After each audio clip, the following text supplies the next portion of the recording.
Hello po, Mr. JCL po pala. Pag-usapan natin yung bagong update sa Tambalang EDC.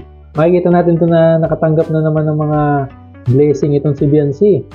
Talagang sunod-sunod. And hindi lang si Biancy, si Starax din, may nakuha siyang isang relo.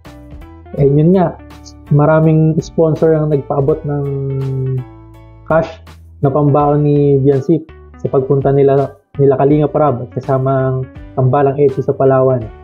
So talagang yung mga supporter niya, talagang todo support talaga sa kanila.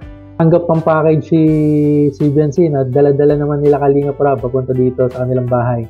Ayun, ang dami na nakuha mga damit, yung mga sapatos. Grabe rin talaga yung mga fans nila, talagang todo support talaga sa kanila. Talagang pinapadaghan sila palagi. So, grabe no, every week talagang may mga natatanggap na biyaya to si Biancy. Talagang blessing in disguise tong tambalan nila. Talagang maraming nanonood at sumusuporta sa kanila. Nakabangan nga natin yung papagawang bahay dito. Hindi pa po nasisimulan pero malapit na raw po ayon kay Kalinga Prab.